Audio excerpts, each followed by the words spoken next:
निश्चित हम उसको पूरा करेंगे।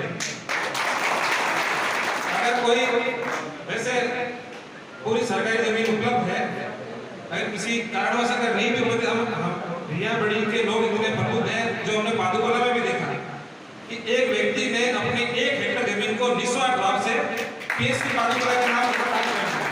वैसे अगर कोई भामाशाह हो या हमारी तरफ से कोई हो, तो हम निश्चित रूप से पार्क के लिए हो या लाइब्रेरी हो या अन्य कोई जनहितार्थ के काम होंगे, उसके लिए हम तत्परता से कार्य करेंगे। जय हिंद, जय भारत, जय हिंद। और जय हिंद, जय हिंद। सर्वप्रथम तो मैं अभी जो बात उसकी पूरा करना चाहूंगा कि रिया बड़ी में जो आपकी मांग माननीय विधायक महोदय ने की है, वो मांगे ऑन द स्पॉट ही पूरी होती है। और हमारा प्रशासन और चेयरमैन साहब और मदन जी, हम लोग इसी चीज में बैठे हैं, कोई भी मांग है हम उसको त्वरित कर सकते। ये हमारा आपस में कॉम्बिनेशन ऐसा है कि बाबा साहब भीमराव अम्बेडकर साहब की जयंती पर छोटी सी बात से अपनी बात को शुरुआत करना चाहता हूँ। आपके मन में, मेरे मन में, सबके मन में आजादी के 75 साल के बाद भी एक सवाल उठता है, हम कहाँ हैं, आप कहाँ हैं? एक वो व्यक्ति कहाँ है जो महात्मा गांधी जी के विचारों में सबसे दूरस्थ खड़ा है। मेरे मन में भी सवाल आया, आपके मन में भी आया, आखिर क्या है 75 साल के बाद, संरक्षण आरक्षण के बाद भी हम ही उसी दोहराए बैठे। नींद सबको आती है, नींद में सपने भी आते हैं, सपनों में कहीं कहीं आकाशवाणी भी होती है और सपनों में वो बंदे भी आते हैं। तो कुछ दिनों पूरी बात है, बाबा साहब सपने में आए, सवाल उनसे भी पूछ लिया कि आखिर क्या है कि 75 साल दरवाजे का एक 2 दरवाजा आते हैं। एक दरवाजा आता है जो 33 समाज का दरवाजा आया, एक दरवाजा आता है जो स्कॉटन समाज का दरवाजा आता है।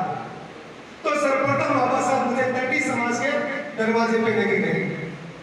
दरवाजा होता तो दरबार भी होता है, और दरबार में दुनिया भर के लोग खड़े हैं। वहाँ के पंच पटेल खड़े हैं, वहाँ के प्रबुद्धजन खड़े हैं, वहाँ के धनवान व्यक्ति खड़े हैं। उन्होंने मुझे सी प्रक्रिया समझाई कि 33 समाज की प्रक्रिया क्या है। जैसे ही वहाँ से समाज का कोई व्यक्ति वहाँ से गुजरता है, वो पूछता है, दरबार पूछता है क्या है भाई, क्यों आए हो, कई जात के हो, कई धर्म के हो, गरीब हो या अमीर हो, क्या जात के हो, क्या नाम है, क्या धर्म है, कहाँ के रहने वाले हो, किसके रिश्तेदार हो, सारे सवाल पूछते उनको एक जूतों की जोड़ी देता है, उनको एक जूतों की जोड़ी देता है। और जूतों की जोड़ी 36 नंबर के हैं तो भी आपको 42 नंबर के देंगे, आपका पाँव 52 नंबर का है तो भी 42 का नंबर देंगे, एक जैसा जूता देंगे। इसका जूता उसको पहना दिया जाता है। जब स्पार्टन समाज का व्यक्ति और 33 समाज का व्यक्ति बाहर निकलता है, एक ही दरवाजे पर खड़ता है। अब आप सोचिए, जब कंपटीशन होगी तो 33 समाज का व्यक्ति जीतेगा या स्पार्टन समाज का व्यक्ति जीतेगा?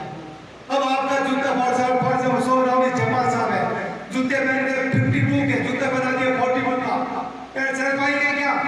नहीं चल पाएंगे। फॉर एग्जाम्पल बैठे रहिए, अपने टोनी बना साहब बैठे, जूता तो आता है 32 का, हमने बना दिया 52 का, चल पाएंगे क्या? यही अंतर बताया और यही अंतर मैं आपको बताना चाहता हूँ। बाबा साहब ने ये एग्जाम्पल देके ये समझाया, बेटा ये जो लाइन खड़ी है, जो दरवाजे, वो तो है समानता, और समानता के बाद जो जूते जैसा पैर है वैसा जूता हो ये समता।